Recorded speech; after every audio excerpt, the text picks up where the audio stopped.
Hi, how's it going everyone? Patrick Rose here. I am a photographer based here in Christchurch, New Zealand. So I thought I'd do a video today based on my Olympus Pen E-PM1, as quite a few of you have asked me whether or not the Olympus E-PM1 can be used for live streaming purposes. Unfortunately, after trying it many times, I have been unable to use it for live streaming purposes. However, it has got me thinking about live streaming and what equipment I use for live streaming. Now, in this video, what I'll say is everyone uses different cameras from different manufacturers, different audio ports, different software, so forth. But this is what I use when I live stream for my clients, or even just for general purposes.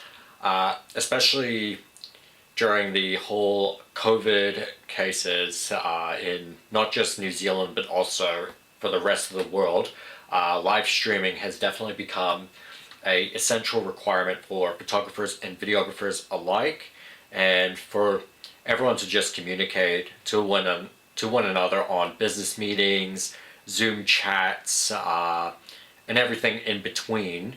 Live streaming is officially the way to go now.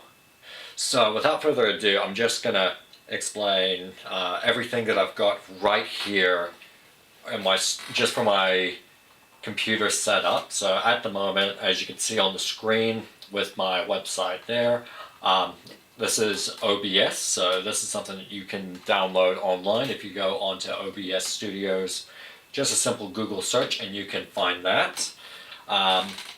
If you want to start using a camera for OBS, then you can, so you'll go onto here, so you'll have video capture device, and by clicking on that it'll show device. However, there's nothing showing at the moment, as everything, well, some of the cables and stuff haven't been plugged in. But if you were to turn this on, and this is the camera I'm actually using, by the way, so this is the Olympus OMD EM5 Mark II. With it is a Samyang 12mm f2, and then just a simple grip I use for eBay, that I purchased from eBay, I should say. Now, in terms of long-lasting battery, or like continuous charging on a camera, I have my battery grip, which I purchased for my EM5 Mark II, and with it I'm able to get at least an hour or two extra footage just from adding in the additional battery. However, you might be able to notice it in the video here, but you also have access to the DC9V port. So what this does is, once plugged in, you're able to plug it onto a standard plug-in port, and then you can have continuous video with this setup. So it's very useful to look into. But once again, as I said, many other manufacturers have their own sort of USB connections and stuff like that, such like Canon, Nikon, Fujifilm, so forth. Now, just going into here, and we have the different options. So at the moment I have an EOS webcam utility. Olympus has their OMD webcam beta. Then you got the OBS virtual camera, which that's what's going to show up. And then there's Cam Link, which should now show, and I'm just going to adjust that focusing there.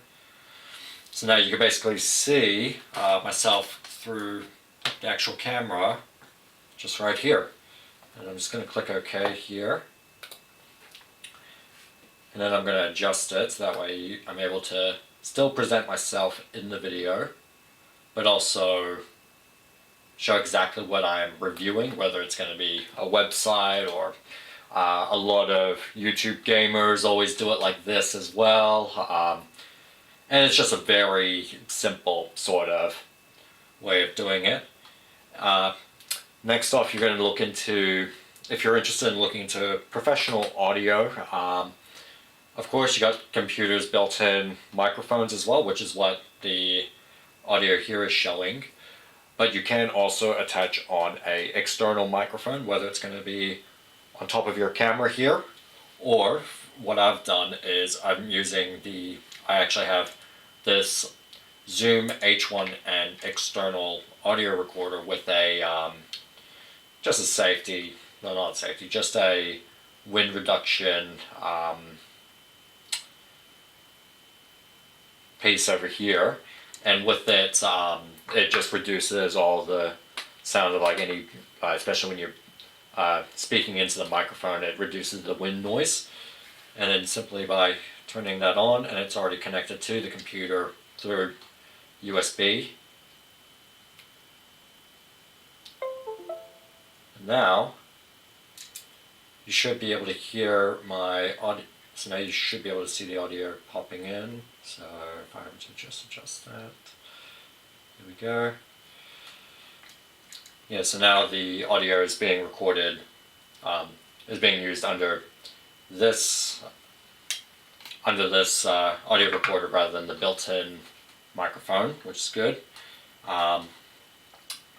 And then the last thing that people would use, and as you can tell with the video, is I've already got some lighting, but for your webcam you need an external lighting. So I've got a ring light right here, and all you just need to do is simply, just install it on,